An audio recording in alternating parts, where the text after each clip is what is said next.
নির্বাচনী প্রচারণার শেষ দিনে লক্ষ্মীপুর ৩ আসনে ১১ দলীয় ঐক্যের উদ্যোগে এক বিশাল গণমিছিল অনুষ্ঠিত হয়েছে। সোমবার বিকেল ৩:৩০টায় দক্ষিণ তেমোহনী এলাকা থেকে শুরু হওয়া মিছিলটি শহরের প্রধান প্রধান সড়ক প্রদক্ষিণ করে ঝুমুর চত্বরে গিয়ে শেষ হয়। গণমিছিলে উপস্থিত ছিলেন লক্ষ্মীপুর ৩ আসনের ১১ দলীয় ঐক্য মনোনীত সংসদ সদস্য প্রার্থী রেজাউল করিম।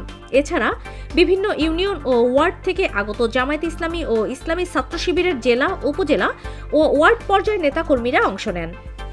মিছিলে বিপুল সংখ্যক নেতাকর্মী ও সাধারণ মানুষের স্বতঃস্ফূর্ত উপস্থিতি লক্ষ্য করা যায়। ব্যানার, ফেস্টুন ও দলীয় স্লোগানে মুখর হয়ে ওঠে পুরো শহর। গণমিছিল চলাকালে নেতাকর্মীরা পরিবর্তন, সুশাসন ও জনগণের অধিকার প্রতিষ্ঠার দাবিতে নানা স্লোগান দেন।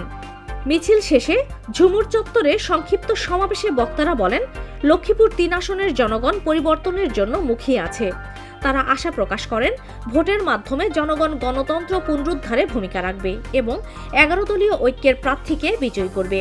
শান্তিপূর্ণভাবে সম্পন্ন হওয়া এই গণমিছিলকে কেন্দ্র করে পুরো শহরে ব্যাপক উৎসাহ ও উদ্দীপনা বিরাজ করে। নির্বাচনের কথা আপনারা জানেন, 1996 সালে তারা সেখানে ভোট ডাকাতি করেছিল।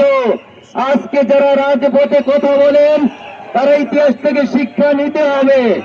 তাদের 54 জন ঋণ খেলাপি, হাজার হাজার কোটি টাকা ঋণ নিয়ে জনগণের টাকা আত্মসাৎ করে তারা নমিনেশন দিয়েছে।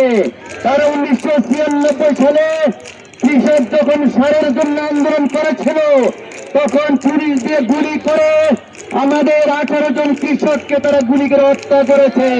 12 তারিখে রেজাল্ট ঘোষণা হওয়া পর্যন্ত বাংলাদেশে, বিশেষ করে লক্ষ্মীপুর সদরের 3 আসনে ডক্টর রেজাউল করিম এমপি ঘোষণা হওয়া পর্যন্ত ময়দানে থাকবো, আমরাই থাকবো ইনশাআল্লাহ।